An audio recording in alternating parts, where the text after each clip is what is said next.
Hi, everybody. Welcome back to Word Balloon. This is John Suntress. If this is your first time here on my YouTube channel, please hit subscribe. Please hit like. Share the show if you've enjoyed it with other friends.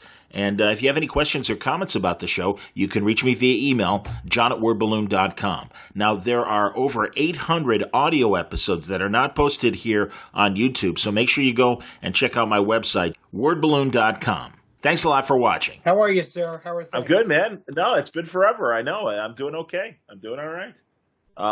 Surviving. You had a couple of delightful health scares before the whole world had some health scares. You decided to get ahead of us on that one, didn't you? Yeah, I know. Well, that's why, I'll be honest, I know people are like, how you dealing with the isolation thing? I'm like, I was out of the hospital at the end of January, but pretty much on lockdown till the end of March. So I already did this for 2 months last year. So, it's like, all right, but thanks, buddy. No, and it was great. Literally, unbelievable timing. I finally fully healed at the end of January, beginning of February. And they're like, come back at mid-March, little post-checkup and everything, but you're fine. We'll just clear you for swimming and getting back to the gym. Wah, wah. So I'm like, all right. Obviously they're like, yeah, maybe don't come in right now. I'm like, yeah, no problem. It's all good. So, yeah. But no, everything's fine, man. And it's just I got to start doing exercises at home and lose the gut, lose the chins. Okay, yeah. Set those cameras up high. That's how we do it. Exactly. I know I'm going to do it. So, Judd, listen. The down shots take 10 pounds off every time. See, you're a broadcast pro, Judd. Oh, I know. That's how you do. Attaboy. That's excellent. Oh, man. Well, we got a ton of questions, so this is great. And excellent. Yeah, man. I'll even keep the shots of myself about the double chin and everything. And welcome, Judd Winick. I'm adjusting as much light as I possibly can. Okay. And it's like, nope, none of it's making me look any younger. I'm gonna go with this one. One more time. It's like, here I am at my drafting table. Like, that's good. That's the mood lighting I wanted. That's the winner. There we go. Now I'm happy. Judd, I am so impressed that your broadcast eye and skills are still quite sharp. 25 years post MTV. I was birthed into this with vanity. You don't go on reality TV if you don't think that you're like, if your crap don't stink. That's why you do it in the first place. Why do you think I'm in radio, man? This is anytime. Seriously, man. For like the 30 years I've been in broadcasting, television's always like, all right, well, I look okay. Again, it's my own self-consciousness, but it's fine. So, man, no, but great to see you. How's everybody? How's the family? We're good. We are good. We are dealing as I almost said as good as to be expected, which is what you say at funerals. So I'm trying to get away from doing that. But we're good. My son's 14, my daughter's 11, so we're doing the homeschooling thing as best we can. Yeah. And they're okay. Pam's probably having the hardest time with it. She's a doctor. Wow. So is she actively? She's not gone in yet. She's not gone in yet. She is still telecommuting. She is seeing patients via Zoom meeting and the like. And the conventional wisdom is to just wait it out a little bit longer because there's a feeling that there could possibly be a second wave, or just a number of doctors might test positive and get sick, and they're going to need they're going to need a bench. Yeah. I can use sports analogies here. Attaboy. So they want to keep a few folks up on the bench just in case. So she is somewhat impatiently waiting it out. What's her field within medicine? She's a doctor of internal medicine. Oh, okay. Wow. Yeah. So she's not in emergency care, which is what they definitely need. She's not in epidemiology, which is the front lines of it all. But she's your everything doc. When you get sick, that's who you go to. So there's nothing that's going on that she wouldn't be, able to handle.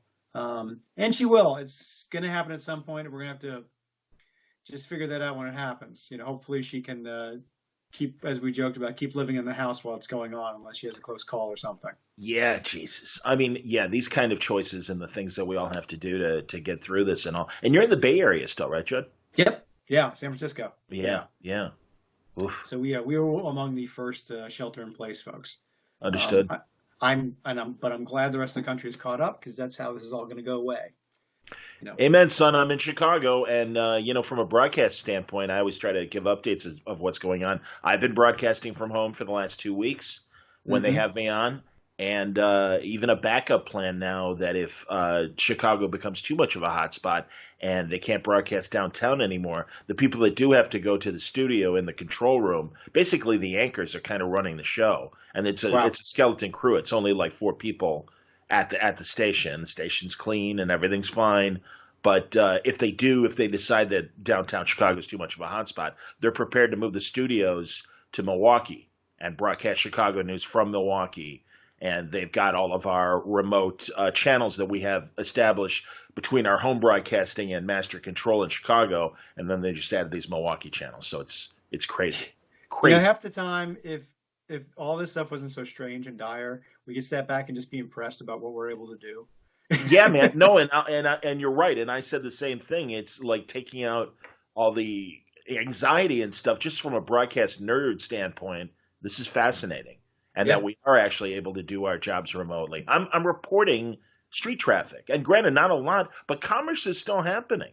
So like I worked last Saturday night, and I'm like, well, there's nothing going to be going on. No, there was actually a freight train minor derailment that I had to cover Wow. in the middle of Saturday night because, yeah, man, the commerce lines are going. That's how the stores, the food stores are getting their supplies and everybody else. So, Unbelievable. stuff's still going on. Yeah. No. Yeah. And it has to. I mean, and don't get me wrong. I'm totally for the lock in place thing and everything. But in terms of the necessities that everybody needs, that's what Oh I'm yeah. saying. Where that stuff does have to continue, obviously. It will, and it will. So, yeah. Anyway, all right. Enough of the sadness. Yes. Hilo, Yes, sir. are you on your sixth Hilo now? Yeah, I just finished book 6 came out February 4th. I snuck my full book tour in, nearly the full book tour. I was actually on book tour as the outbreak began, Wow. which made for very interesting visits. I mean, over a 48-hour period. I'm sorry we're circling back to it, but it's actually entertaining. So I do school visits almost. That's mostly what I do. Is I'm doing assemblies. I go to schools. I talk to 300 kids at a time, and it's a blast. Everybody should do this in their life. It's so much fun. But what small kids like to do, kids between 7 to 11, is they love to shake your hand. They love to do a high five. Love to make that connection. And about halfway through my book tour, things started to heat up a little bit with COVID-19. So I had to. So I said, "Oh no, I'm not shaking hands anymore. I'm sorry, buddy." And it's like, "Oh, well, disappointed faces." And for a couple of days, there were teachers who were not backing me up, who were also acting disappointed along with their children. Meaning that a kid would go for a high five, like, "Oh no, I'm sorry, buddy, I'm not doing high fives anymore because of the virus. I don't want to get it. You don't want to get it." Sure. And the teachers would go, "Oh," and like 2 days later, everybody's on board. Everybody got the memo, and I'm saying like, "Yeah, I'm not doing high fives anymore." Like, "Oh no, Mr. Judd's not doing high fives anymore, buddy." I said, "Yeah, finger guns." Like, "Yeah, finger guns for Judd." There you go. Yeah, no, it took a little while. Did you hear Congress is practicing the Vulcan salute, which cracks me up? I liked that so much. It gave me hope. Didn't it give you hope for America? Give me hope for Star Trek too. Yes, absolutely. Yeah, No, that's great. Or I know people that are into martial arts and they bow. And I think the bow is great. So yeah, man. No, I'm all for the bow. But isn't that insane? Handshakes are probably biblical times. I mean, God, who knows when in civilization handshakes began? Right. And moving forward, bye-bye. Isn't that interesting? The handshake ended in the 21st century, as our video history monitors will tell us in the future. And we'll and sort of Darwinian culture will figure it out as if like we're all doing this stuff. It's like everyone like that'll become a thing. Like well, it won't be Star Trek. We'll be doing this a little bow. That's what we do. Yep. It's like okay. And children, as many people point out, like they don't shake hands in Asia. It didn't help in this case, but they don't shake hands in Asia. Oh, you're 100%. That's a very fair point. Yes, and also I think more practice of the safe cough. The crook in the mouth, cough and all that. Yeah, and again, the 22nd century children will be like, they shook hands? Ew. And what were they thinking? Hands. Oh my God, what is that? Barbarians. Man, all right. So anyway, yes, book 6, back to the book tour. 6 came out. God, all right, okay. It. Last time we're gonna circle back to that. Book 6 came out. It was did a terrific book tour. I finished book 7 just before I went on tour. It's we're just finishing up with the colors now, so we're chugging mightily along. Yeah. The previous books, well, I remember the first 3 were kind of a trilogy, right? So Yeah, well, I can talk geek to you. The Attaboy. first 6 books is the first story arc. Yeah. So it finishes up literally the first story arc of Hilo finishes up with book 6. And with book 7, Okay. Hilo, DJ, and Gina are back. We start an entirely new story arc. I usually have to unpack that a lot, but this listening audience and you totally understand what I'm talking about. We're hip to it. Absolutely, man. That's Yeah. fantastic. Seriously, Judd, this is great. I'm so thrilled for you that you detoured into doing YA books, and they're great fun. They get to use all of your strengths, your storytelling from a writer standpoint and an art standpoint. And really, the ones that I've read, I always love those moments where Hilo totally kicks into superhero gear, and you've got a panel that really is a great kind of superhero moment of him, with his energy beams or however he moves around and everything. I mean, it's like, that's terrific. So it's dynamic, but also kid friendly at the same time. Thank you. Yeah, well, we've talked about this before, but I wanted to get back to, when we were kids, everybody could read comics. If you were 60 or 6, you could pick up a copy of Spider-Man and Superman, and they're for everybody. Mm-hmm. And I really, and we have gotten away from that. We got pretty grim and for grown-ups and older teens only in the 90s and 2000s. Arguably, I am one of the guys who did that. I was one of the people who led that charge. There's probably, you could argue, about 25 to 30 of us grim and dark folks who decided to make comics be taken seriously. And we did. We succeeded. And we forgot that, kids like reading comics. I was hoping to do, and often what I talk about, and I'm giving a little bit of business to it. I give them a little bit of crap when I will run into like some old school, or not even old school, comic fans who want like, Judge, you should come back and do superhero comics. And I say, yeah, I'm doing superhero comics. Oh no, I mean like come back and do like real mainstream superhero comics. Like I am doing mainstream superhero comics. So if you read Hilo, even though it's like aimed at kids, it's an all ages action adventure story, and that's from yes, absolutely. It definitely leans more family friendly, but what I am hearing is from a lot of the moms and dads who are fangirls and fanboys who are our age, who read all the stuff we do, who like read my Batman run and read everything else. Yeah. They're reading them with and to their children and coming in at me like, yeah, by book 3 or 4, I'm starting to see like, oh, he's doing an arc. We're going somewhere. This is kind of like where it's like I said, yeah. It's like oh no. So I said like this is a superhero comic, and they said and they want to know, are you playing to an ending? It's like yeah, with book 6, we're gonna wrap up the first big story, and big things happen. There's big. It's an actual ending. I think of it like a series of television, more so even than a story arc, because there's a sense of finality. We have Hilo with this big villain, this big bad robot named Razorwark from his world, and we have the big fight at the end, and it ends. Not just like okay. I'll even go further. It's not even the Lex Luthor, Superman dust up, that he can come back in 5 issues and do something else. We get a big ending. It's like. That's outstanding, man. How does it look on the tablet? That's always sometimes, and especially in these times where people might be picking up Hilo for the first time and getting it digitally and stuff. Yeah. How are you satisfied with the way? Do you actually get involved with the way it looks on the tablet? We had those initial conversations from the jump because Random House was, at the time that I started, was kind of just getting into the graphic novel business. So when we were talking about it, like, so what are we going to do with the readers? They go, what do you mean? It's like, well, as far as, how the panels are going to move, how we're going to do this, and they're like, oh, okay, what should we look into? And I just pointed them in the direction, like, go to Cosmicology, talk to some of the guys there if you need to. And they were right on it and got it right away. And just, before you knew it, like, okay, no, we're going through that. We're going to do that. And it's, it reads extremely well on the tablets. If you dig that thing, it reads particularly well because my art is very much like a comic strip. Yes, the things are big and fat. They're large, and so I think some of the better comics you lose a lot when I'm not even gonna like name the comics I'm thinking of, like comics which rely on looking at the entire page. Sort of as a form of storytelling as you're going to move through it and doing inventive things with it. I am not doing inventive things with my pages too much. I'm keeping it rather simple. I'm going Kirby. I'm doing a lot of Jack Kirby and keeping it really, really sort of simple in how we're moving through it. So it does really well on a tablet. And it's a combination of that. Neil Adams explained to me from a cartoonist standpoint, Bigfoot cartooning and Littlefoot, because the action is superhero stuff, which is always kind of the little feat, the more Yeah, realistic feat. But comic strips and especially humor strips were in that Bigfoot style. That's kind of what they meant by Bigfoot style. So yeah, it's a great combination of that. yeah. No, you definitely.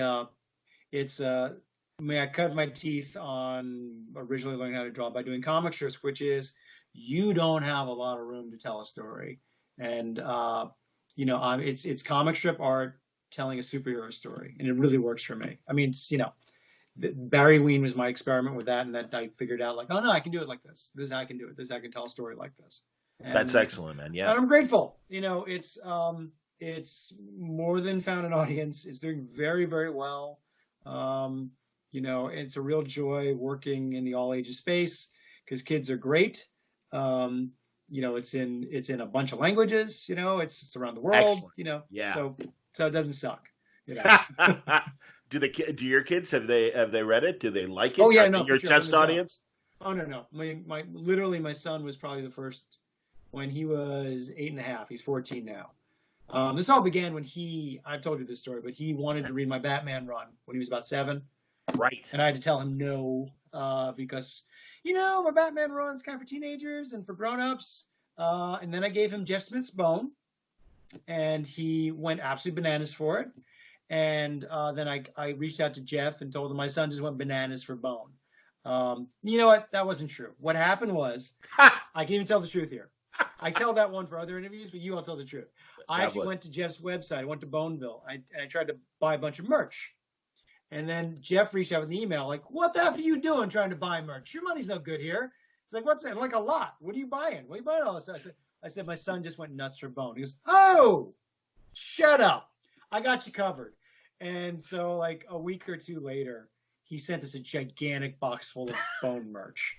I mean a lot. I mean, like 6 or 7 calendars, like this, like old calendars, posters, stuffed animals. I gave you doubles in case your daughter eventually is going to want to do it. So just this treasure trove. And my son went just ape spit. He just went nuts, Bone super fan. And I got kind of jealous. No kidding. Where where was Jack Kirby when you were a kid and stuff, and would have loved that kind of windfall? Yeah, for some of the other comic artists that we loved growing up and stuff. Yeah, man, I understand. Yeah, I got all that cool stuff, and then doubled over another level of jealousy with him digging on Bone just so hard, and me figuring I'm a cartoonist, I should do something like that, and that's where it started. A little bit of spite and jealousy for Jeff, who I love. It's like my son loves Bone so much, I need to cut in on this action. See, I'm slow. Okay, now that's where you were jealous. Okay, now. Well, no. I do mean I was like. Jeff did send us stuff that I had never seen as a Bone fan. Sure. Okay, mind you, like I had never you did all these calendars. I had no idea.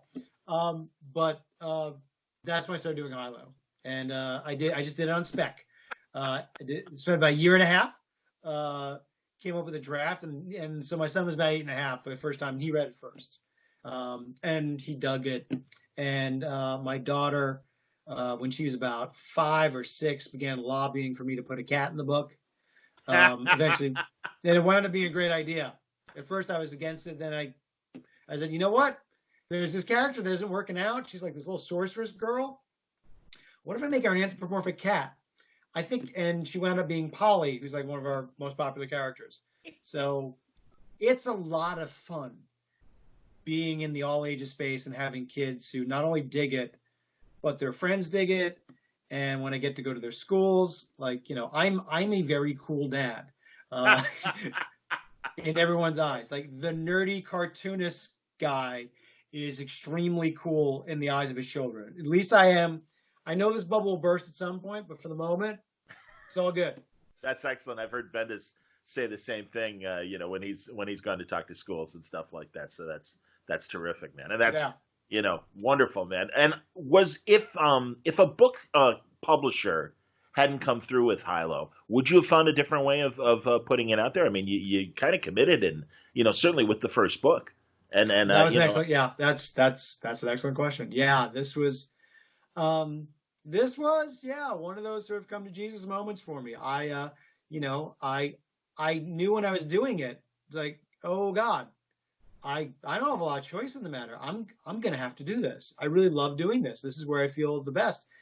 So if I didn't find a publisher, I was like, I'll figure it out. I'll kickstart. I'll head on over to Image and see if these guys would be interested in doing something like that. I'll self-publish. I'll figure it out. Luckily, the small independent publisher, Random House, came through. They move a couple of books, apparently. I've heard of them. Yes, I believe. I think. The quote on them, which the folks in PR, I was to say they say it sheepishly, but they don't. They are the largest publisher of books in the English language. That's all, Yeah. So, yeah. Are they owned by a bigger conglomerate?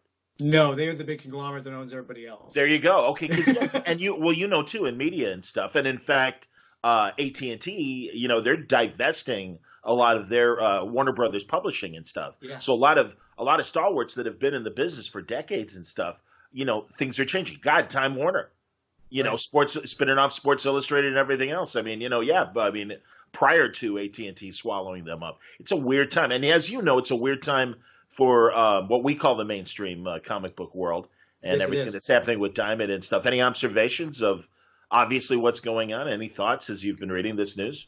I think everyone's just trying to get their equilibrium. I mean, this is literally day to day, week to week, and preaching to the choir, or not even preaching to the choir. I'm talking to the choir as a member of the choir. We've read comics our whole lives. We know what it is. They come out every single week, and there's nothing else that does that. I mean, newspapers used to come out daily, and it's a whole different thing. But newspapers are dying in a different kind of way, and that's sort of a past tense conversation. Yes. Comic books still come out every single week. I don't know the exact number that hits the stands, give or take, every single week, but it's a huge number. It's a huge endeavor, and to suddenly, the direct market has been a specific thing for a long time. The spinner racks and 7-Eleven are gone from when we were kids. It's always been the direct market comic book stores. Yeah. So when you don't have those direct markets and people can't physically go there, people have to figure things out. Now, you know what? In 3 weeks, somebody might be able to get a handle on all this stuff. Diamonds is like, okay, we're shipping. We're back in business. We got this. We're good. Comic book stores will say, like, we're doing curbside. Come get your books. I know a lot of bookstores are doing just that, curbside visits. Yes, the cities that are not in full shutdown and everything. Yeah, they are allowing that. I'm wondering actually what's going on in San Francisco, if they're allowed to even keep their doors open. There are business, and I think even though you're not allowed to. With restaurants, you're still allowed to provide takeout service. Right. And I assume this qualifies as takeout service. You call there. I sure hope so. Yeah, it's like, can I get my polls? Can I get my subs this week? And yeah. And there'll be someone you call in, you pull up, they run it out to the curb. They're wearing gloves. They give you your comics, and you're good to go. Now, again, like in 3 weeks, this might be what we're doing, and it might be normal. I hope so. Yeah. Because the comics I do think they're going to keep shipping. I think we're going to be okay with that. Yeah, I think so too. After this suspension, I know they'll get back to it. I was just talking to Rob Salkowitz, who's a great business industry watcher of the geek industry, and he made the honest point of God, if things dip under 1,000 or 900 stores or whatever, then the question is, does the monthly comic is it a still feasible product to paper publish? So yeah, we really are at a really scary moment, worse than the speculation implosion of the 90s, which I know you were certainly active in during and everything. Yeah, man. So yeah, really. I mean, any thoughts? Did you think about that era at all when all this started going down in the last week or two? I think I'm actually surprised that weekly and monthly comics are still kicking around. I'm actually impressed that they've made it this far. it's a testament to the longevity of the characters, and a lot of like not enough credit is given to the savvy business of like the comic store owners. A Amen. lot of the ones who managed to make a continuous go of it adapted. I mean, I do remember Joe at Atlantis Fantasy World. This is maybe 2000. Okay. He's telling me like, Judd, you work at DC Comics. Can you please tell DC Comics to put out a Batman poster? When I say Batman poster, I mean a poster that has Batman on it. Batman doing something. I don't mean Azrael. I don't mean Vampire Batman. I don't mean Batman alongside whatever robot villain he's fighting this month in some crossover thing. Batman on a poster. It's like, why, Joe? 10 times a week, I have a parent come in here who wants to buy a Batman poster, and I can't give it to him. Now, Joe had made his comic book store family-friendly long before everyone else did, when all the comic book stores kind of looked like old school record stores, and yeah, man, somebody's attic, somebody's basement, literally. Yeah, it's all the back issues. Yeah, like anyone gave a crap about that anymore. But the stores talking about. They all look like that. Sometimes they smelled bad. A lot of people worked there were rude, and the ladies and gentlemen made a go of it. Said, you know what, we got to change this up. And they did that. They made it a lot more user-friendly. They brought a lot of, we'll call them mainstream books back in there. Let's delve into a little science fiction here. You know what? Let's put some cartoon books in here. Straight up cartoon books in here. Okay, how about some toys? A couple things. And those are stores, and they're beautiful. They're fun to go to. Yep. I mean, the kids want to go, and they don't even have enough. I say all that to say this. I think that comic book stores will probably... the ones that will figure a way to adapt to sell whatever it might be if there is some big nasty turn. If the weekly comic dies and it turns into monthly trades, which are like 4 comics in one with a spine, which suddenly makes them more like books, then those comic stores will figure out how to make it go out of that. They'll how to turn that we are now... we're a fantasy bookstore. We're this or that. They'll rebrand themselves in some way, and they'll be okay. The medium's not going anywhere. Agreed. Spider-Man, Batman, Superman, X-Men. Independent comics. I mean, again, with crowdfunding and everything that's going on, I think there are more avenues for independent creators to have their own ideas and do their thing. I'm not even talking about them. They'll be fine. Yeah. Well, yeah. Indie comics will always be fine because indie comics have always been indie comics. Right. If you're doing it yourself, nobody's you're paying yourself. It doesn't take very much. No. But the medium will always be fine, and these characters will always be there. Again, in some way, we might lose the weeklies, we might lose the periodicals. I don't know. I don't think so though. I think there's just things are nuts. This is a bump in the road. No, massive. Yeah, we have no idea what, the world has taken a very interesting turn that none of us, we're not kids, none of us have seen in our lifetime. And no kidding, don't you wish like your grandparents or someone that was around during World War II might still, and forgive me, I don't know if your grandparents are still around, but like all my old relatives, they're gone, the World War II generation. And it's like, this is the closest I can think of. And obviously the analogies have been made. In terms of fighting the disease, but really in terms of how it impacts the home front, if you will. Mm-hmm. Mm-hmm. So yeah, it's a different time. I agree. Yeah. It's my concern about the stores. The only concern I have, or beyond the obvious, is the loss of community, because I think a lot of the more successful stores have, done book club night and events, and all of my favorite store owners here in the Chicago area. Yeah, they constantly had events. And he had to obviously cancel a few things during this period.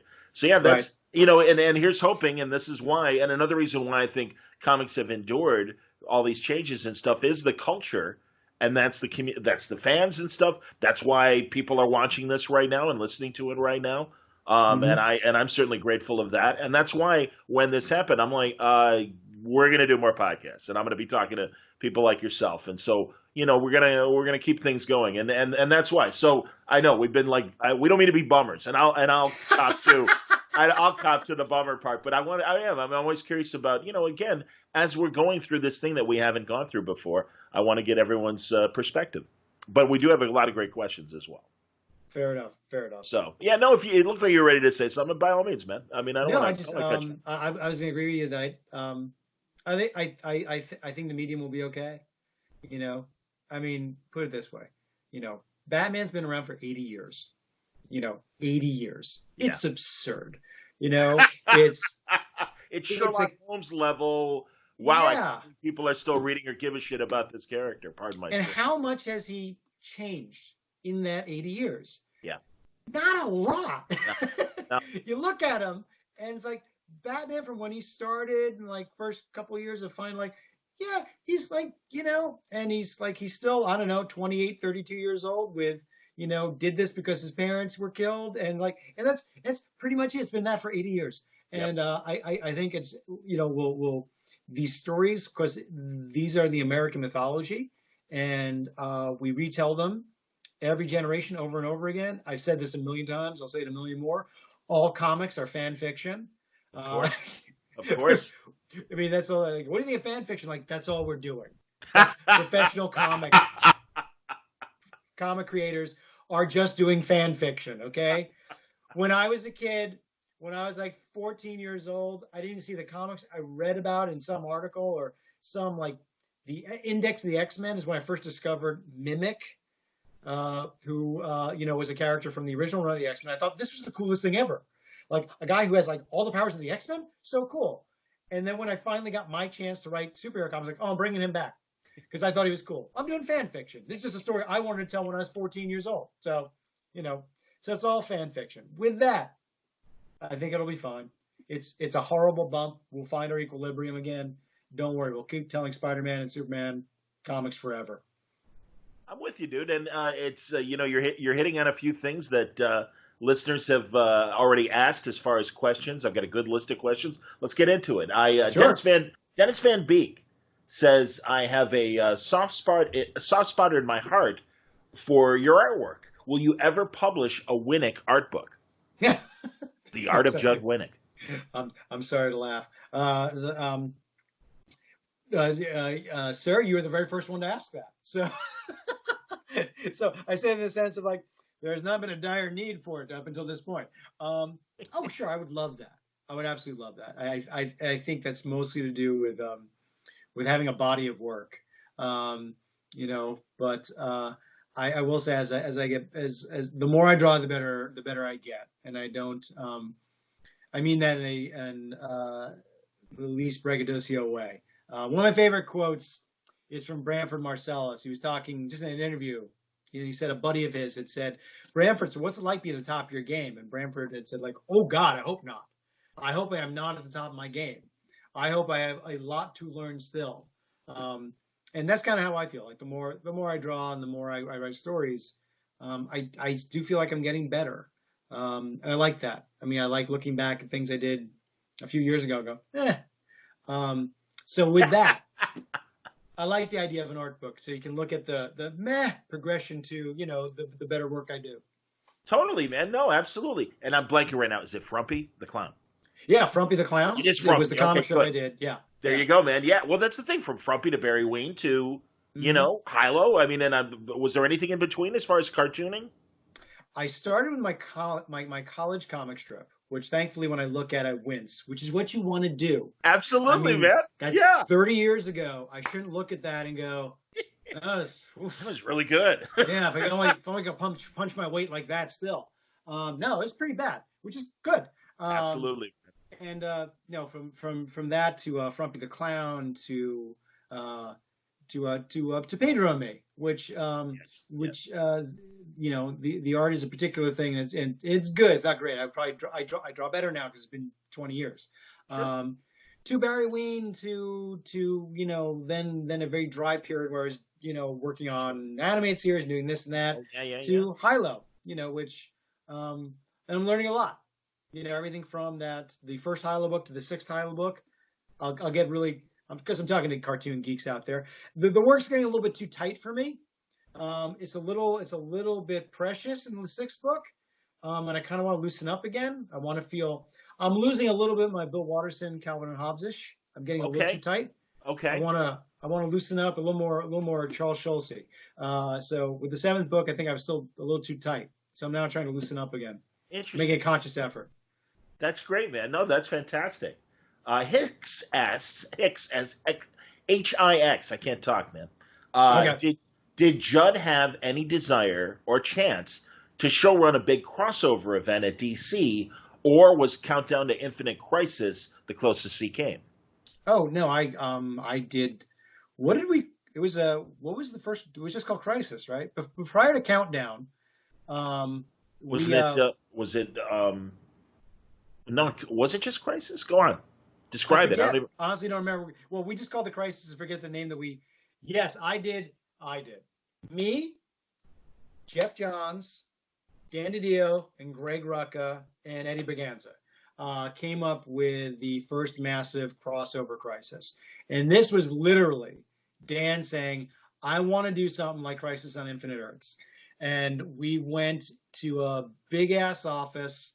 And I just mean big ass, not fancy. I mean, it was kind of just a big room, nothing fancy, with these giant Post-it papers, which Dan likes instead of a whiteboard. Yeah. Okay. And Dan wanted to break the story old school like you do with TV. And the five of us sat there and we broke Crisis, and then we all wrote different parts of it. And that was the one that was prior to Countdown, and that was a blast. That was when we killed off. I'm getting it right. We killed off Blue Beetle. That was then. I believe that was Infinite Crisis. Yeah, where Max Lord killed Infinite Crisis. Oh yeah. Max, okay. So Max Lord was our big bad. We killed off Blue Beetle. Brother Eye. What's that? Was it Brother Eye involved? Yes, it was Brother Eye. Yeah. Yes. So I'll come back to me, because the thing is, I wrote it. And then, I read it maybe once, and that was a good 15 years ago. Absolutely. Yes, right, Brother Eye, all that jazz. Villains United, Lex Luthor, that's when like the Secret Six got together. Yes, as I recall. Yeah, I remember that part of the story. It was a blast. We had a really good time doing it, and it was a lot of fun because we got to play with all the big toys and figure out what we wanted to do. I just last year, I posted a picture of what Dan DiDio and I didn't run into it, but Dan and I were both at the premiere of Shazam. Okay. Sure. I happened to be in, my wife Pam and I happened to be in town visiting my parents and her parents with our kids. And they had the Shazam premiere. And usually they throw these things out knowing that a lot of us can't go because we don't live in LA, but we were there. So we went. So I ran into Dan. Dan and I were having a couple of drinks and having a good time. And our wives were taking pictures of us laughing our asses off. Because I'm joking with Dan. It came up organically when I said, like, it's like, yeah, don't give him grief. About like me and him, we tried to kill off Nightwing, but it was both of us. We both tried to kill Nightwing. It wasn't just Dan, it was me. And like shouting it to no one who's listening. So I posted those pictures on Twitter and Facebook, and people went batshit angry. They got so mad. They got mad at us for the thing we didn't do 15 years ago. But considered. And how dare you even consider? There was literally those kind of posts. You shouldn't talk that way. This is. I'll go even further. Like so Dan and I, it's me and Dan and Jeff, so Jeff Johns, Greg Rucker, and Eddie Berganza, and we're breaking the story. And we wanted a meaningful death. Because we were talking about like what happened in Crisis that made it matter. Flash and Supergirl died, and that made it matter. It's like, one of the most iconic covers in all of comics is Superman holding Supergirl in his arms. Yep. And we say we want to do that. And Dan and I were like saying we should kill off Dick Grayson. And I'm like, and there's a chill in the room because we all knew the same thing, which was like, yeah, that would be monstrous. It would be great. And we're all arguing the same argument, which is like, it makes sense in the story. We have other Robins, it's like, it's not like that hole isn't filled. It's like, it's there, and it wouldn't matter. And it was like, it's crippling. It's a real death. And when it finally came to as we kept talking about, like the next day, Jeff Johns and Greg Rucker said, like, no, it's too much. We can't do it. Dan and I were like, no, we should do it. And the deciding decision was going to be Paul Levitz, who Paul said, it's too much. We can't do it. And it's Wow. like, Paul, and he goes, Yeah. and actually what Paul's answer was, I agree with you completely. I understand what you're trying to do. It will make the story that you're looking for, but no, we're not going to do it. It's just too much. And it's like, the way you sound like, it just breaks my heart too much. And I think Paul was saying, like, I got to go with my gut. Breaks my heart too much. My gut says, like, that's too far. We're not going to do it. And then, like, oh, okay. Later we talk about, like, yeah, that was too much. It would have been great. It was too much. Did Jeff make the argument because years ago, I think really around the time of Infinite Crisis, he was on, and he said that the one thing about Dick Grayson in particular is that he really is the nexus of the DC universe, that all the older heroes love him from a story standpoint, and all the younger heroes look up to him. And he even put it this way, and I love this analogy. If you were ever to go on a cross-country trip and needed somebody riding shotgun, you wanted to ride with Dick Grayson because he's going to make you laugh. He's a great guy. You know, he's adjusted Batman. He's the Batman that didn't grow up psychotic and needing to avenge his parents every night. I mean, you know, for all of it, although Dan Jurgens is certainly putting him through the ringer lately in Nightwing, I'm aware of that. But and again, so I get it. And but I also understand your idea too. Now, isn't that interesting? And when you say that comic book deaths have been literally done to death so much that now, if you know, and in fact they did do it. They had Dick pass away, and that's when he transitioned into being Dick Grayson's super spy during Grayson with Tom King and Tim Seeley. So do you still like kind of pay attention to what's going on? I imagine again with a full family and your own comic book work and stuff like that, you can't read like you used to necessarily. But do you still kind of keep up with what's going on? Yeah, no, I love Bendis' Superman. I love everything Tom King is doing. You know, whatever he's going to publish, I'm going to read. You know, I'm really enjoying Marvel's X-Men. No, I'm still a comic geek. You know, am I picking up a stack every week? No. And sometimes I'll get behind, which is like, okay, I'm gonna wait 6 months to get the trade, arguably. But no, I do keep up with it because it's still, you know, I still love it. I'm forever going to be a fanboy for sure. Excellent. Well, Henry Verona asks, with DC's Outsiders, you had an eclectic cast of B-list and original characters that changed throughout the series. How much of that cast was your idea? How much came from editorial? And who were your favorites? Oh, I'm gonna put it in quotes that they're all my idea, but it's more like it was very, very, what's the word I'm looking for? We had a very open door and easy relationship. I mean, when it was about working with like Dan, it wasn't like I had to like go through 5 channels to talk to Dan about what I want to do with the book. You know, my outline would go in and then Dan would probably read it. If he had anything to say, he'd get back to me. But sometimes I just call him, it's like, so this is what I'm thinking of doing. With Outsiders, he wanted to relaunch Teen Titans and he wanted to relaunch Outsiders. And his idea, like he came to me and Jeff with the idea, which is like, I want you to do Teen Titans. I want you to do Outsiders.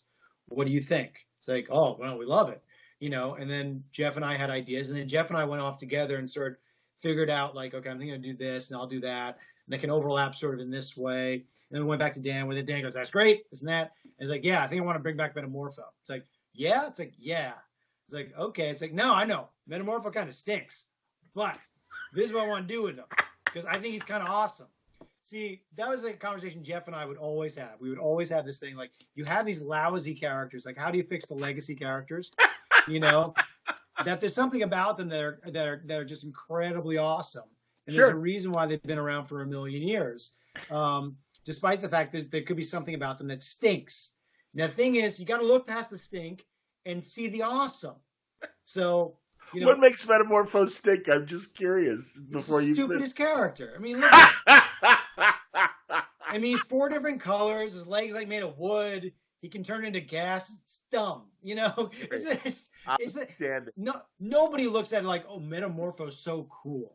I mean, that's something like there's that wave of geekness where, you know, you have kind of the science fiction geek who loves a character despite they might be kind of nerdy and dumb. And then there's the It can even be a Marvel DC argument. You've got more geeky characters in DC than you do in Marvel. 100%. Absolutely. Marvel always a little bit more like the cooler characters. And no, you're right about that. I'll cop to that too. As an old time DC fan as well, I think that's true. Yeah, but they're weird. I mean, that's the thing. So many are weird. So many of those Silver Age concepts. Ultra, the multi-alien, is right there with Metamorpho. Same locker room. Same issue. If you can make him work, that's a Herculean feat, and that's the whole thing. Like I think Jeff and Greg and I were always up for the challenge of, and not even coming in and like, this is a stupid character that we're going to make work. It's, this is a character that I think can work because like, the DNA of them is kind of interesting. And then there's characters like Captain Nazi, who, right. We killed him off in my Batman run. And it was like, Dan just had to check with, it's like, he said, yes, I want to kill off Captain Nazi. And Dan's saying, I don't think it's going to be a problem. It's like, okay, check with Paul. Paul said, no problem. It's like, Those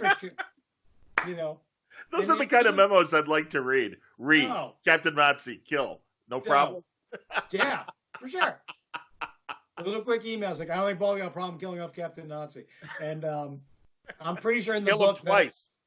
Yeah. Oh, I'm pretty sure Black Mask even mocked the fact that he even existed. It's like who are these hunchbacks and freak shows you got on your team here? Captain Nazi? The guy's called Captain Nazi. And there's the hyena, like whatever, I forget. You're killing me, man. That's fantastic. Yeah. Absolutely, man. That's great.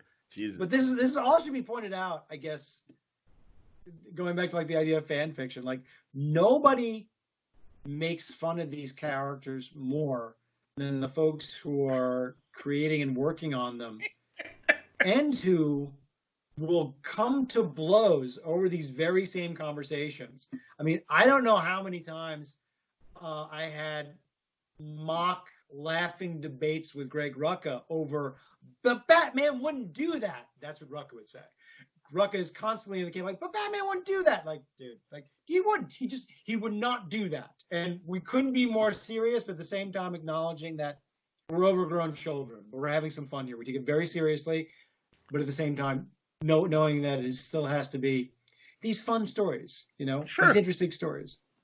That's outstanding. So yeah, Outsiders. So the Outsiders was, like I said, we had complete control at the same time, just kicking it back and forth with our friends. That's what it was like back then. Remind people of the great characters you created for the Outsiders, the new characters you created. Oh, there were some really great ones, and they provided great character conflict as well. Yeah, well, okay, as I said, we brought back Metamorpho, who was dead at the time we started. Introduced Thunder, who is Black Lightning's daughter, who is now taken on a whole new life in a television show, which is amazing. That's got to feel great, man, to see that happen. Oh, yeah. No, and the 1-2 punch of that Grace, who was the powerhouse of the team, this 7-foot, later we find out, quasi-Amazon woman who, is this kick-butt superhero who later becomes, Thunder's lover. They become a couple. And the fact that they did it on the television series as well, I was like, oh my God, like they're actually doing this. Like, what a hoot. Human beings are actually playing. I'm literally sitting in the room right now in my studio. This is my basement studio where I thought of Thunder and Grace. I wrote them over there, sitting there at that desk right there. And right now, except for the coronavirus, right now there would be grown people who are putting on costumes and going on television pretending to be these characters that I made up over there at that desk. No one thinks it's more fun than me. Nobody. That's outstanding, man. And again, I do this in terms of being concerned that creators are being taken care of. Are they seeing right by you financially with those creations? Good. Yes. Okay. In the case of Grace, she's a fully creative property of myself, not derivative of any. Thunder is a derivative property, but in both those cases, yes, they're on television, and DC's always had a good history of taking care of us in that way. All right, that's good. That's good to hear, man. Because again, with all the CW shows and the amount of heroes and villains that have come out, and I know creators that are in a bit more dire straits, not have it's been a welcomed paycheck that did, that these characters are being acknowledged and that the creators are getting taken care of. So that's good to hear. And the answer is this person's name. When you, when you started writing Green Lantern back in 2000, what was your biggest influence while writing scripts? Oh man, oh man. I would say I have to think, but the honest answer was this is when I was first writing. I had done comic strips prior to this, and I did a graphic novel. And Bob Schreck had read my graphic novel Pedro Me, which was a memoir about my friendship and my wife's friendship with Pedro Zamora. For those playing at home who might not know this, I was on a reality TV program on MTV called The Real World. I was on that show 26 years ago. If you don't know what that is, go grab your phone, look it up. I'm going to carry on. So I did this book about Pedro Zamora. And prior to it even being published, I sent a copy to Bob. Bob and I had become friendly, and I was doing some stuff for Oni Press. Bob had said, I love this book. Go find a mainstream publisher. If no one will publish it, Oni will publish it. But go find a mainstream publisher. It's a young adult graphic novel, and someone should publish it. Henry Holt published it. But I say that to say this. So Bob Schreck was the only one who knew that I could write. And when Ron Mars was stepping down from Green Lantern, Bob tapped me and Ron tapped me to come take over. So I did 2 strips, not on spec, but Shrek said here, he explained to me, like, I'm gonna send you some scripts, do your work, go ahead and do it. And came back, he said, okay, you're pretty good at this, we'll be okay. Which was great. You know, Shrek was my rabbi. But he also did say, you're writing this story, what are you thinking about? And I said, I think I'm thinking about me. And he said, this is you as Green Lantern? I said, yeah, I think the best way for me to go about this is to make it as personal as possible. So if you read my run, Kyle Rayner is a very, very neurotic superhero who's not great with women, who second guesses himself a lot, except when he's Green Lantern. That was the thing I was doing it. It's a little bit, and to be honest with you, I'm kind of working out my Spider-Man Joneses as well. I'm hip. There. Yeah, absolutely. You know, it was that's why I always felt Kyle Rayner was. Jeff Johns and I had this conversation as well. We're talking about it. Like I said, I see Kyle as kind of like Spider-Man. I said, you know, in his home life, in his everyday life, he's a little bit, you know, he's a little bit of a mess. But when he's Green Lantern, like I'm tired of the fledgling Green Lantern stuff. Let's have him come into his own, and that's what I was thinking about. So a little bit from me, a little bit from Spider-Man, and that's kind of how I went forward and kind of found myself as a superhero storyteller in doing that. Now, forgive me because it has been so long.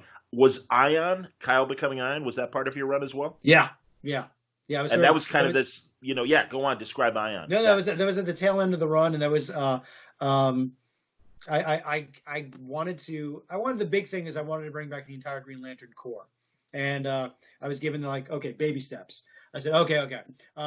So I had this idea about I want to bring back the Guardians, I want to bring back the Lantern, I want to take the next big step towards bringing back the Corps. Sure. And that's when I came with this idea that, you know, what if Kyle somehow takes on all the power of the Lantern? And what if, you know, he becomes like a Superman, you know, as powerful as Superman? And we do it short term, you know, that he realizes like this is too much for me. And it was fun because I got to explore a whole different set of stories for Kyle. Absolutely.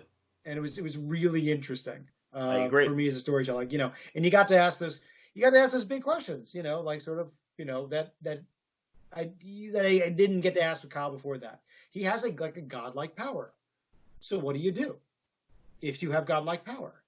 And for him, he started doing godlike things until he realized that like, I don't think this is what I'm supposed to do. You know, he got to have a heart-to-heart with Superman. And it was really fun for me to find the big and small superhero stories.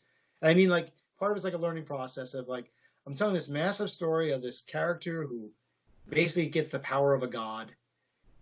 And then he basically has the attention of Superman, who, as we know, has the power of a god, but was raised as a small and humble human being. And he knows what you're supposed to do. And Kyle, you're not supposed to be doing it like this. And I was very proud of that, you know, I loved doing it. I loved getting to tell that story. So, so I had a blast doing Kyle. It was a great run. It was a lot of fun. And I really always enjoyed the moments that you had writing Superman.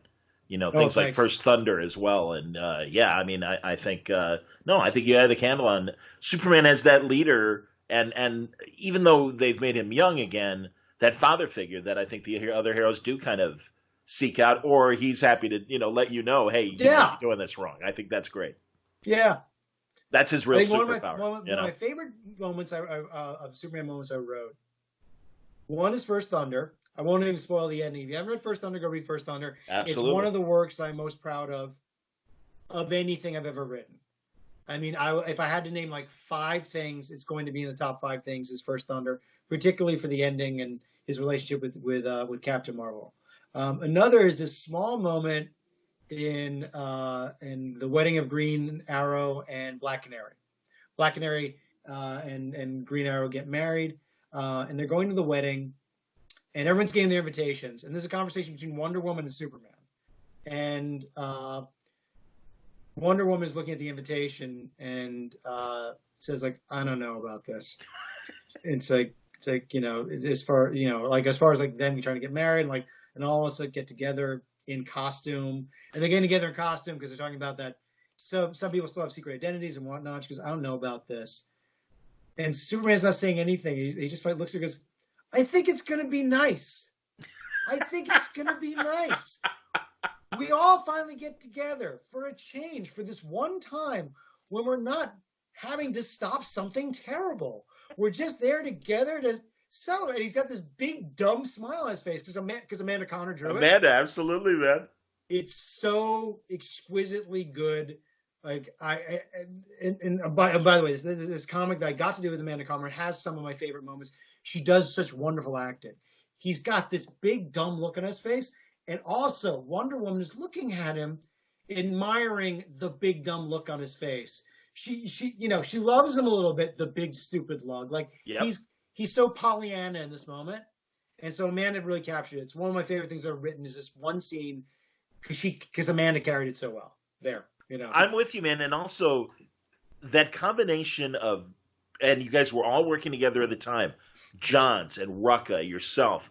And that's the thing. I really think you guys understood the subtext of a lot of these characters because I remember the whole thing of Wonder Woman killing Max Lord in Yeah. Infinite Crisis and the burden that Wonder Woman had to bear on that.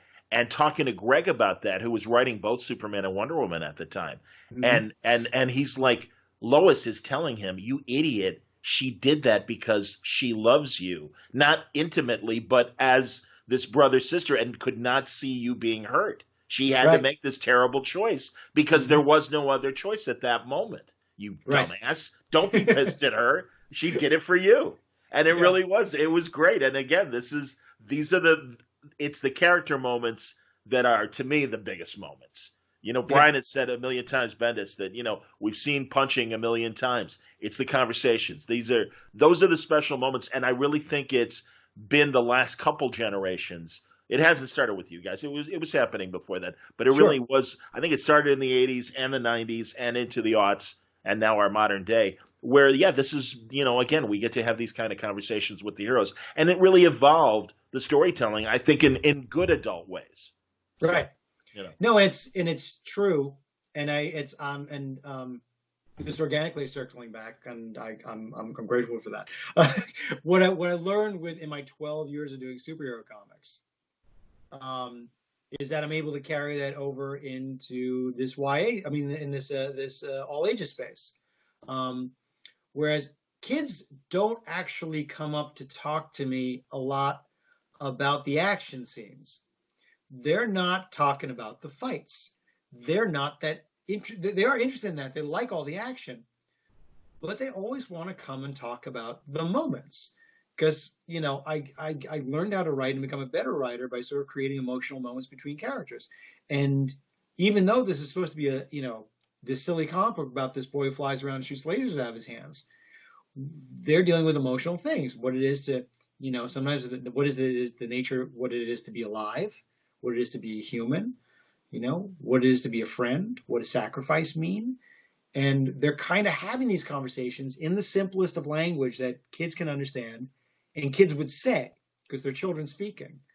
And I learned that from doing superhero comics, that it's not about, then I'm going to blow it all up and it's going to be awesome. And it is. When we blow it all up, it's awesome. But if you don't have someone chit-chatting a little bit about why it's important and the danger that goes into it and why I care about you and why we did this and how we're in this together and the fact that, I love you and that's why this is going to happen, the blowing up doesn't really matter. You're just blowing things up. That's awesome, man. Brian P. Brewster. What moved Judd to bring back Jason Todd? Did he have a lot of resistance to this idea? Thanks. I believe that the bringing back of Jason Todd wasn't necessarily your idea. So unwrap that, or maybe it was. I don't know, because we saw that moment in Jeff Loeb and Jim Lee's story Hush, mm-hmm. where there was a fake out reveal. Now I don't know if it was supposed to originally be a reveal. You might have more background on that, but yeah, tell us about what led to Under the Red Hood. Well, I probably even told this one to you again, but they're asking, so I'll do it. I'll see if I can do it in the short version. I was reading Hush just like everybody else. I'm writing comics at the time.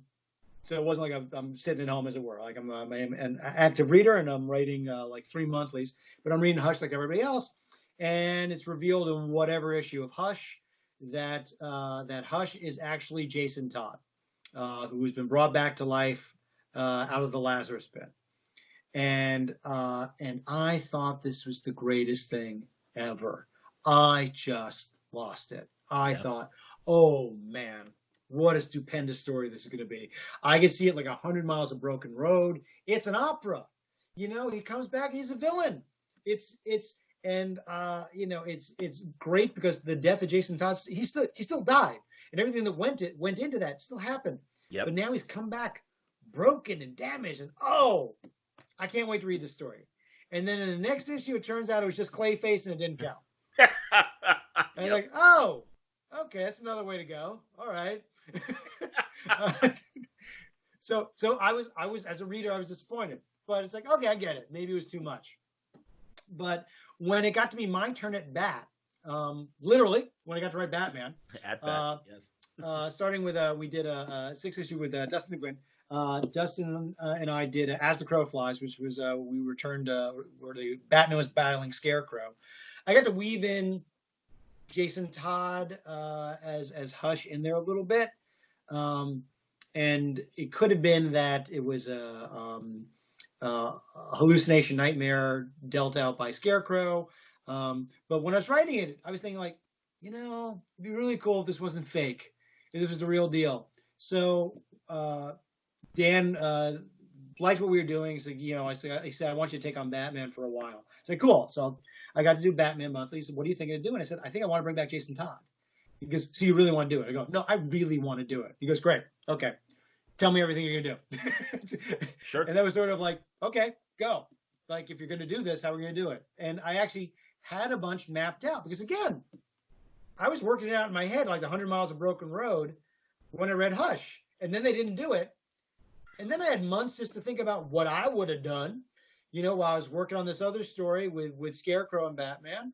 And I had actually worked out a lot. So I went to Dan and I told him, like, okay, he's going to come back and he takes on the persona of Red Hood. I said, but he'll look different. And Dan's like, oh, so Joker's persona. I guess, yeah. I was like, oh, I like this. Absolutely, said, man. Yeah. And so we were having breakfast at San Diego Comic-Con. So we talked for like an hour, and I told him a bunch of my ideas, including the ending, which, spoiler alert, if you've not read Under the Red Hood or seen the Under the Red Hood animated movie, stop watching now. The ending being that Jason was his main fury and heartbreak with Bruce, with Batman, was not that he let him die. It was that he never avenged his death, that he let Joker live. That this should have been the one thing that led him to murder Joker. He killed me. He took me away from you. And it is basically saying, don't you love me enough to have done this? Right. And Dan, I remember Dan saying like, that's why he's doing this? I said, yeah. Okay, go write that. He said, he goes, I don't need to hear anymore. Go write that. He said, great. So I went back with Bob Schreck and, Doug Mahnke drew the lion's share of it. And that was it. I mean, that's how it came about. You know, I thought it was going to happen with Hush. It didn't. And it was like, oh, how fortuitous that is. They're not going to do it. Great. You know, again, fan fiction. So like I made that crap up in my head. That's what I wanted to see happen. You know, it's not that far away from like, you know, people who want to see like Captain Kirk and Mr. Spock become a couple, you know. In this case, I got to bring back Jason Todd from the dead. I'm with you, man. That's hilarious. There's another Red Hood question Sure. from Matthew William Brake. Does Judd prefer the animated version of Under the Red Hood to the comics since he was involved with both? The animated feature seems to streamline some of the more complex continuity and Infinite Crisis tie-in elements from the comics. Well, for clarity and all deference, I wasn't involved with both. I wrote both, so so the involvement was quite heavy. So I wrote the original run of Jason Todd Under the Red Hood, and which was called Under the Hood at the time, and Under the Red Hood, the movie. Yeah, what I was able to do with the movie. Very long story short, right after the Dark Knight movie, Heath Ledger, Christian Bale movie came out. Warner Brothers Animation was looking to do, I heard, something a little more on the gritty side as far as Batman. So I went in and pitched Under the Red Hood. And I pitched it with the teaser of that we're going to get the death in the family is going to be boiled down to 5 minutes, where Joker's going to kill Robin, and then when the movie starts. And I found out later that a bunch of them were not on board. Because they couldn't figure out, like, how do we get through Death in the Family? How do we get here? And then when I was pitching to them and it was the teaser, like, oh, shit, that's how we do that. Okay, great, we're going to do this movie. So with that, yeah, what was a lot of fun about doing the animated movie was I did get to streamline it. I just got to take all the good parts. All the good parts of 2 years worth of comics, I got to boil down into this very tight little story, which was a lot of fun for me. I mean, literally was. Like, here are the good parts. The most emotional parts, the best action sequences, and just try to figure out how we, you know, properly do that over like a 100-minute movie.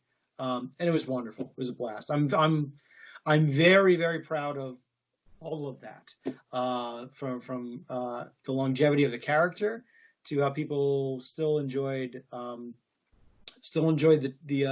Red Hood story, both as the feature and as the comic. The actors did an amazing job too, and particularly John DiMaggio's Joker was such a threatening and more physically menacing Joker and it's ironic that John's right now is in the midst of this three Joker story.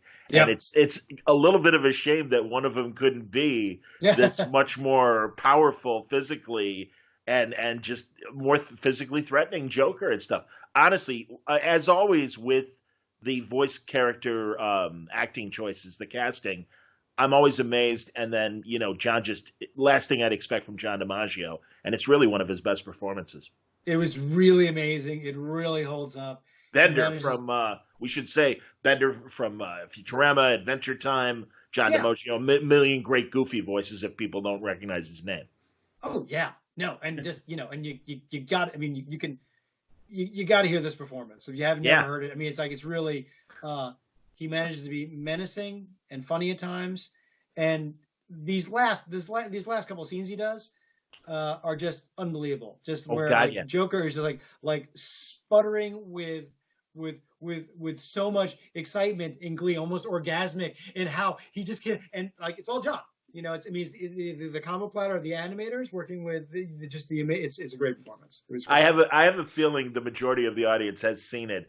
If you haven't, you owe it to yourself, especially now, looking for a good 90-minute or 110-minute time waster. This is a good one, and you'll really it's truly one of the best. I'm saying this, and really, no, you did a hell of a job with your adaptation of your own story, and all the actors acted the hell out of it. It's well animated.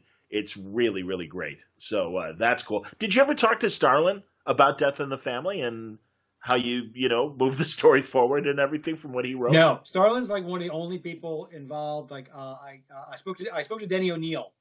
Cool, sure.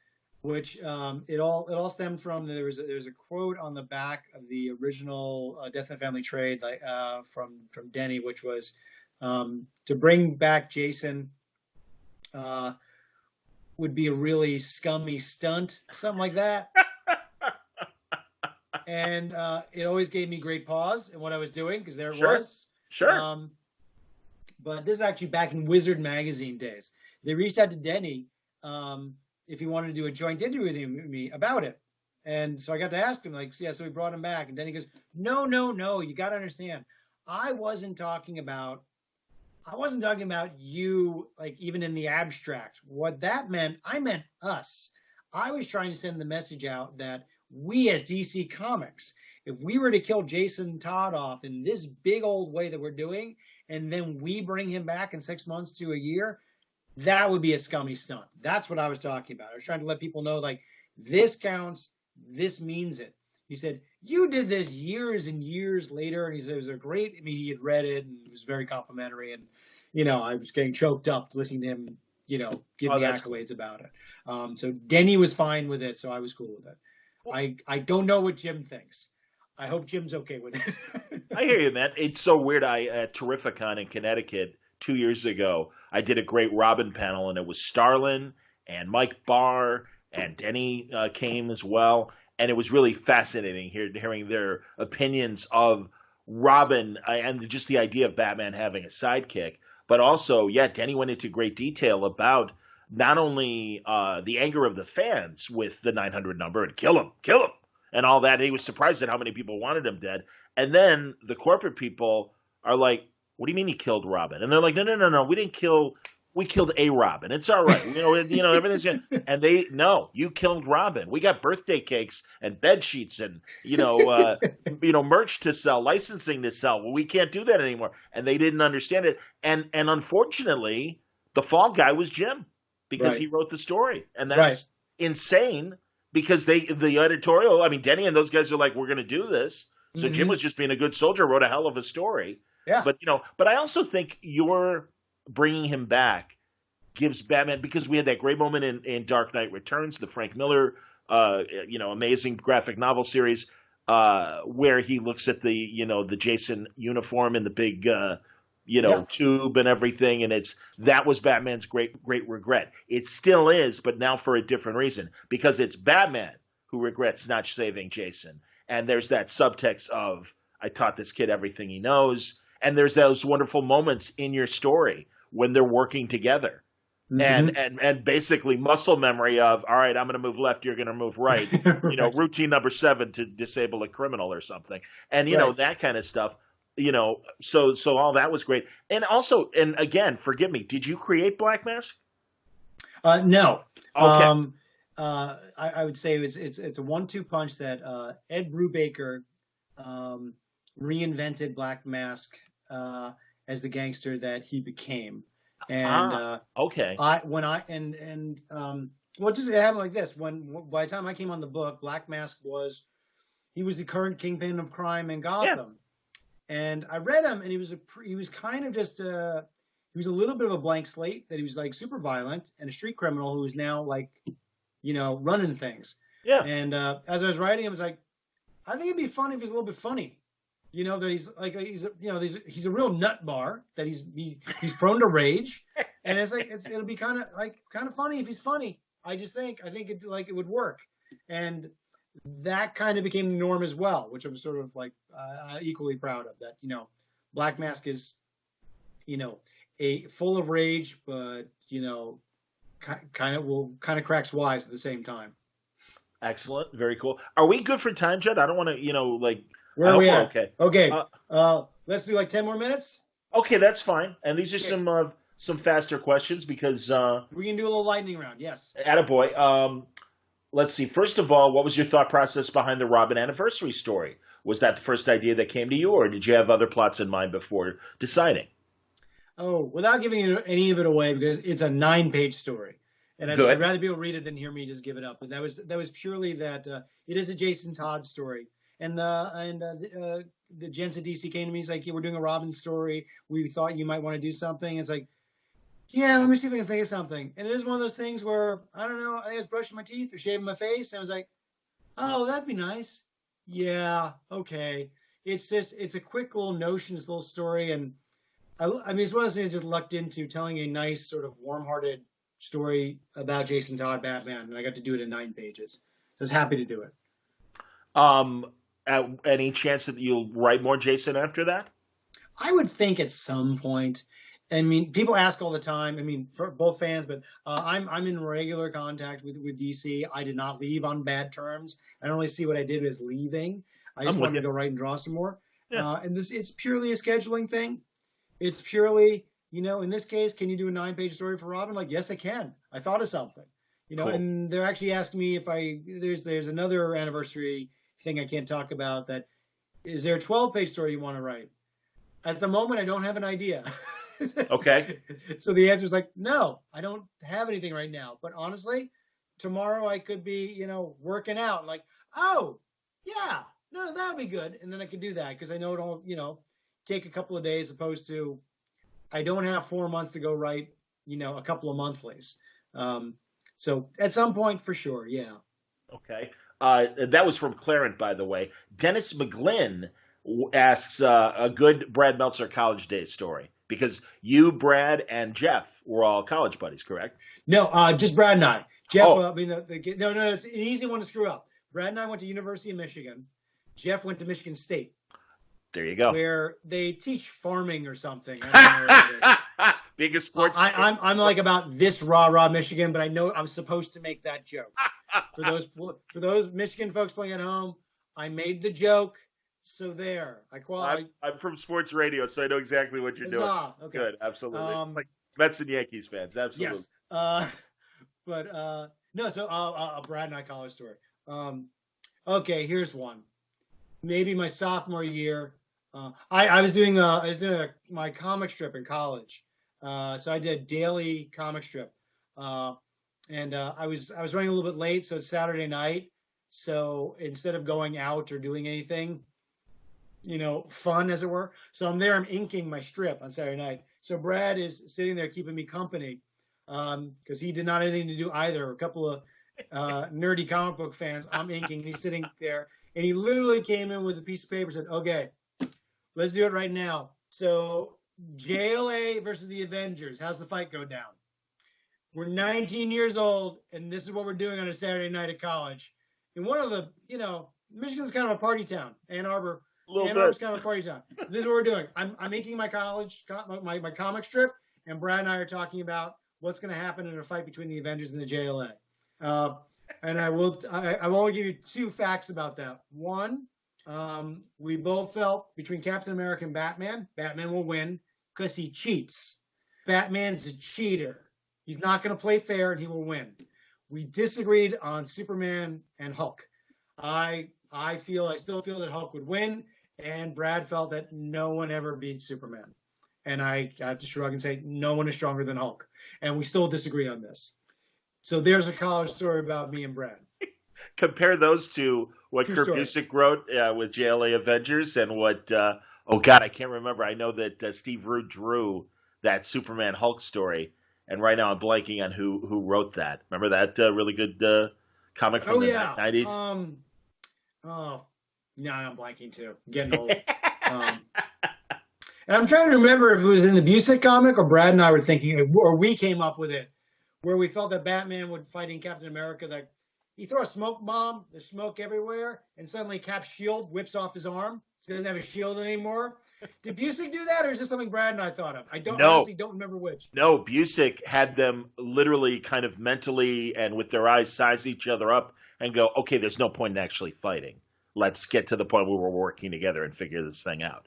And so many people were so angry because they wanted to see that fight. Byrne, of course, did that great Batman Captain America story set in the 40s. And my favorite moment of that was just them. They were talking to Commissioner Gordon and, exposition moment, but the eye movement of Bucky and Robin. Robin is jealous as hell of Bucky, and Bucky could not be more prouder and standing like a statue, like, I can kick your ass in a heart.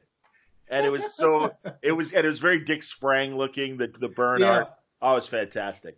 I love that book. I last year I gave it to my son and said, I don't know if you're going to appreciate this as much as I appreciated this, but enjoy. It's a great book. Absolutely, man. Now, 2 people asked about Barry Ween. And I want to make sure. Okay, the educator and Evan Meadow. They're like, yeah, will we see him? And Evan Meadow even adds, we need him now more than ever. I will say someday. It got pushed to the side for a long time because I literally wasn't writing or drawing. I'm sitting here at my drafting table, which for a while was literally like covered in books and crap because I wasn't drawing. Now I draw every single day. So at some point it will absolutely happen for sure. Anna George, quickly, what part did you have in choosing the Exiles team that started off your run? And of course, you already mentioned why you wanted Blink involved. And Anna says that Exiles and Titans were the first comics I ever read, and the reason why I want to write comics. So thank you for your work. Oh, very cool. Yeah, Exiles came about is that they came to me with the idea of that Blink, who's just coming off Age of Apocalypse. Marvel wanted to do a book, basically a team book centered around her. And the idea they gave me this pinup book, which was Marvel or X-Men Imaginary. What it was is a bunch of artists came up with alternate versions of the X-Men. And they said, like, you can pull characters from here if you like, or maybe you make up some of your own or whatnot. I think I only pulled one, which was Nocturne. I just like the idea of this daughter of Nightcrawler. And the rest, again, like Mimic, who was the one I wanted to do when I was 14 years old. I brought Thunderbird back because I thought he would be interesting. Sure. I brought Morph over from Age of Apocalypse because I thought I just liked the idea of doing this character, and I had a feeling that Mike McCone, who drew the book, could just kill it. Awesome. Yes, I just and like I'm bringing over Sunfire, and Sunfire's a girl. So they pretty much I got carte blanche to like have a lot of fun with it. So again, like just Blink, and the rest was kind of up to me. All right, two last questions. Matt Putnam, dude, I'm a huge fan of Trials of Shazam. So am I, man. Did you have any other plans for the character after doing that, or did it say what you wanted to say with it? Because essentially, that was the passing of the torch, right, to Junior? Yeah. No. CM3, of course, in your Outsiders run. That's how they refer to Captain Marvel. No, I had big old heart for Captain Marvel Shazam for the entire Shazam universe. I really enjoyed it, and they let me do Trials of Shazam. And honest to God, I don't remember what the machinations are, and I'm not making this up. I don't remember what we were going to do after that. I do remember that we were going to relaunch the character as that Captain Marvel Jr. now becomes Shazam, and he's basically has the power of Captain Marvel. And I think we were talking about spinning it off into a monthly. And I forget what happened. I forget if we put him on the back burner for whatever reason, and other people got busy with it, and maybe Trials didn't do as great as everyone wanted it to anyway. It was, honest to God, Shazam the movie was what I always felt Captain Marvel should be. Oh, great. That was always my if you read First Thunder, you can see that basically, Big the movie meets Superman. I always felt like Captain Marvel needs to, the whole idea is like a kid becomes Superman. Of course. But he's still a kid. It's like, but the wisdom of Solomon. Like, yeah, I know. But it's not that interesting that way if suddenly he becomes a mature adult every time he becomes Captain Marvel. Who cares? Like, the whole point of it is he has the naivete of a child. Sure. Not even a child, of a kid. Right. Of like a 13, 14-year-old. Like, I get to do all this great stuff. So I was hoping to do, well, it wouldn't have happened because we were doing Captain Marvel Jr., but I was going to play around with that universe for a while. That was the plan. I forget why it didn't happen. I understand. Howard Porter. Trials. Right? Howard Porter? Porter. There we go. Trials of Shazam. Absolutely. Now, finally, Mark LaFerriere. This is great. And it's honestly, I think, very heartfelt in terms of what he says before he gets to his question. I hit Judd's various works at the right time of my life, but in an odd way. As a reader in university, I read Pedro and Me, which was very affecting. I was homophobic growing up, and now I've helped to start pride celebrations in 2 communities, as well as doing AIDS HIV work. Pedro and Me was the first pro-LGBTQ work I ever read. I then literally read all of his comics, which brought a modern update to a Denny O'Neil style of good storytelling and characterization, intermixed with social issues, racism, inequality, sex work, human trafficking, in addition to issues he previously explored. Now I have kids and we read Hilo. I appreciate the breadth of genre and style. And then he says, finally, how does a writer find interest in so many genres and audiences? And how does he succeed in finding them? Was it a difficult transition? Did you have to fight being pig-headed as you transitioned in each category? Yeah. My goodness. Well, I will start with thank you very much, sir. We need to thank that gentleman very, very much. That was it was very kind, very generous, and deeply moving. So thank you. I appreciate that. I think nothing makes me prouder. I just turned 50 this past February. Welcome to the club, kid. Thank you. Yeah, it's a club none of us want to join, but of course the alternative is much worse. Did you wake up feeling the same way that you did Yeah, it of for? course. Yeah, I mean, of course. that's the great thing. I mean, really, it's like, oh shit, 50, and then you're like, that's still me. I'm fine. It's here. Yeah, it's one more day. Yep. What? Excuse me. But in taking a little bit of stock, it's one of the great joys I have in doing what I did and doing what I do now. Is sometimes running into a two-generation household that's enjoying my work. It's really a blessing. It's really incredibly flattering that I nearly grew up reading your work, and now my kids are reading it. It's like, wow, like that is something. That is something. And and I have the benefit of not being geriatric when this happened.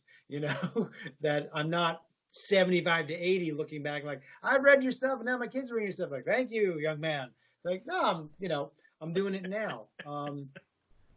I think the best way to kind of sum up what I've done, why I get to do it, and if we want to talk about transitioning from one form of storytelling to another form of storytelling, is that I've been very, very lucky that almost every job I've ever had has pretty much been involved making stuff up and getting paid for it. For the majority of it, it's been making up stories. And I still, when I was 10 years old, I used to make up things and draw them while I half watch television. Now I'm 50 and I make things up and I draw them while I half watch television. That is my job. And nobody thinks it's really, that's more of I mean, I tell this to children a lot too. It's like, my job is I make things up and then I draw them. I do. That's what I do. It's a job and they pay me for it. I can't believe it. It's one of these things where, people often ask me, like, what are your hobbies? What do you do in your downtime? It's like, I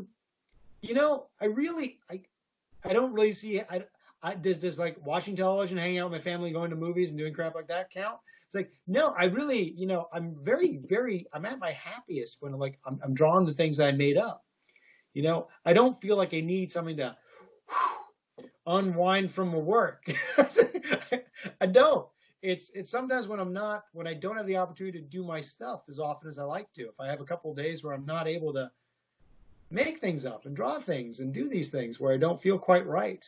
I don't think I ever could possibly feel pig-headed about any of it because I do love it so much. It's not that it's easy, but I like doing it.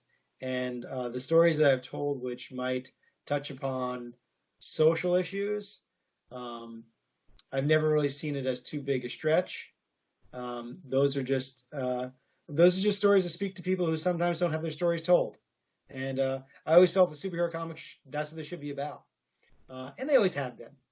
I mean, we have seen this weird pushback in the last, we'll say 5 years, about diversity in comics and social issues in comics in a way that's very unhealthy, in my opinion, in most people's opinion, opposed to just the usual kind of fanboy pushback we got back, in the late 90s and early 2000s. We've created these universe where fantastical things can happen.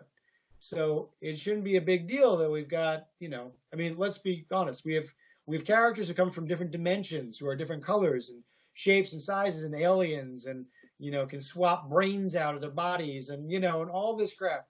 Yeah. So now and again, we have a couple of black people in comics, and some of them are gay, and and some are Latinx, and like, oh look, there's an Asian person. This is the world we live in. Yeah. So the fantasy world that we create, it shouldn't be that big a leap. That is what I was taught growing up. That is the stories I always felt the most comfortable telling, and that hasn't changed from doing superhero comics to doing Hilo for kids. It's all been sort of like coming out of one pot, as far as I'm concerned. Hell of a journey, Judd, honestly, and I'm pleased to have been a part of it as a reader and as a friend, and it's great to see you. And I really appreciate this conversation. I think we covered a lot of good ground, and I'm glad you guys are all safe. Continue to be so, and let's not wait years for our next conversation. No, sir. No, we should do this on a regular basis. I enjoy this. I'm being totally honest. This is the least interviews I always do. It feels weird sometimes that sometimes I have to check myself. Remember, this is being recorded and other people are going to hear this. So that thing you were going to say to John, which is just like between you and me kind of thing, is not between you and me. It's like, other people are going to hear this. So yeah, mind your P's and Q's. So thank you, sir. Buddy, it's always my pleasure. That's my secret power. I always say I'm comic book Oprah. All of a sudden, people are really kind of like bearing their soul to me, and it's like, oh, that's really nice, man, that you guys feel that way. No, I genuinely appreciate it, Judd. You've always been a great support to me, and it means a lot. And a lot of your fans have become Word Balloon listeners because of it. So thank you. I look forward to talking to you again. Best to Pam and the kids and your extended family, and we'll talk soon. Thank you. Thank you, buddy.